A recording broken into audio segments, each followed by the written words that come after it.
Hey everybody, this is going to be my video to wrap up this current domination event. This is the Pink Diamond Kyrie Irving event, and I want to show you how I did and give you some pointers on how I got there. Unfortunately, it doesn't look like I'm going to make it. I'm definitely not going to make it actually, but I'm very close to getting the ultimate reward.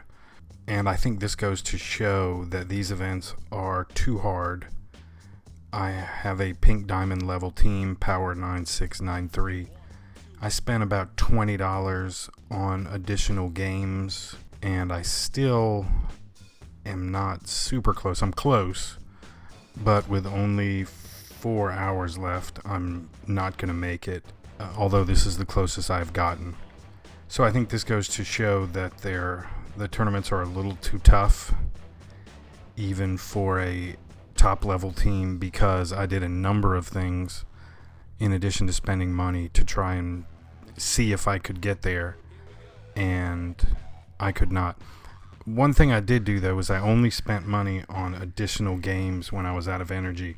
I did not when my teams were refreshing. I did not spend the coins on refreshing any of them, and that might have made a difference, particularly with my first team, which stayed on the board a great deal. So maybe next time I'll try that, but that's a expensive strategy to get the coins to refresh your team, because it can cost I think up to 600 coins to refresh them right away. So here are the things I did. The first thing you have to do is you just have to constantly monitor the board. And what you're looking for, as you can see, this team with the power 11901, it's at full power. You want to avoid those if you possibly can, because the system makes them very hard to beat.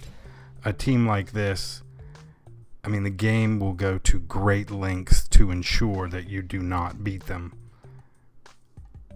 I've seen crazy things. I saw a full court pass after I shot a basket and missed.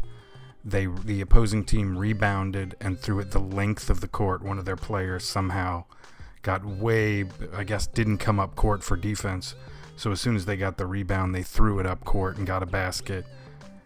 They make it so you can't even make open shots, and the other team makes crazy shots to ensure that the team, if they're at full power, they're very hard to beat. So like I said, you have to look around and try to find a team like this that's knocked down a little bit. Their stamina, as you can see, is not at full bar. Or keep looking, and better yet, find somebody that is even further down. To do well in this tournament, you really have to just constantly be clicking and trying to find teams that have been knocked down, at least somewhat, where you have more of a chance. So that's the most important strategy to know, is you have to look for teams that are not at 100% stamina. And then if you decide to, my team is from New Orleans, so let's say I want to take on this New Orleans team. I need to have 3 games, at least 2 games saved up, so that I can hit them 3 times in a row. So you play them, then you go back here, there's a timer that comes up, and you immediately hit them again before somebody jumps in. Sometimes somebody jumps in, they didn't give you the chance. You press it as soon as you can, and it says game already in progress. But most of the time you can, if you wait, you can get it. So you say play them the first time, you knock down their stamina some, then you play them again. Hopefully you can win. If not, you play them again, and each time your chances of winning go way up. And like I said, that's critical, because the simulation pretty much does a lot of hard work to make sure full stamina teams don't lose. That's the first suggestion. I may actually, though, get as you can see, it looks like I am going to get my first pink diamond anyway from the rewards, because I'm number 1 in my bracket here. Hopefully I can hang on and get my first pink diamond. It says it's a random. The rewards say it's a random pink diamond. That'll be interesting to see what I get.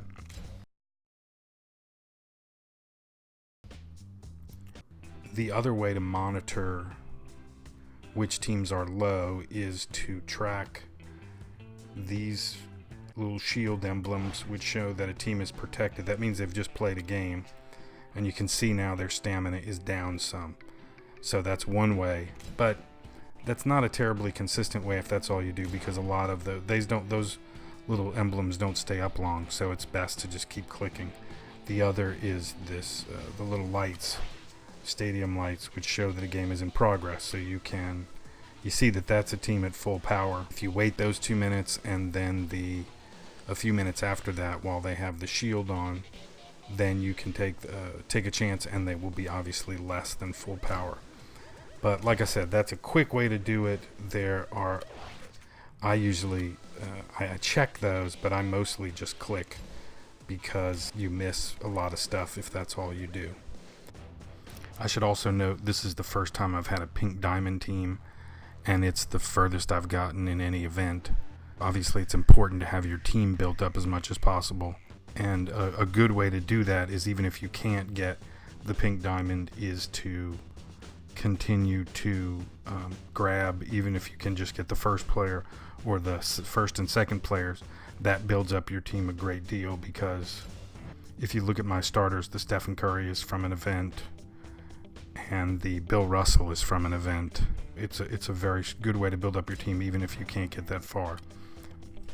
The other thing I did was I woke up in the middle of the night to try to recapture. I wanted to see if I could gain a lot of points at night while most people were asleep, to capture cities and maybe hold them during the night, and if that worked.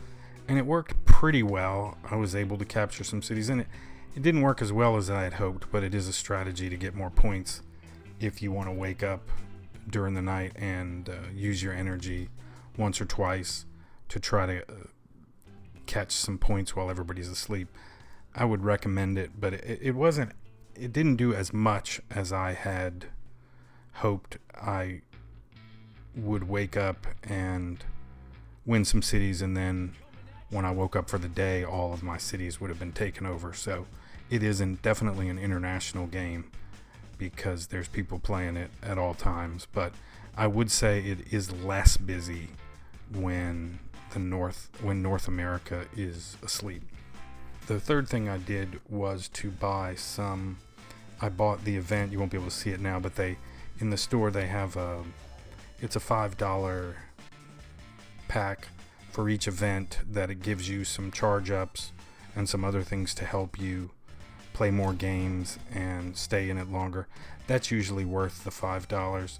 And I also bought some coins to get some additional games, and that helped in a number of situations to take over some cities. So those would be my main 3, at least for this video, in addition to the obvious one of just building up your team, is work the board constantly, try to capture some stuff at night while most people that play are asleep, and spend a little money.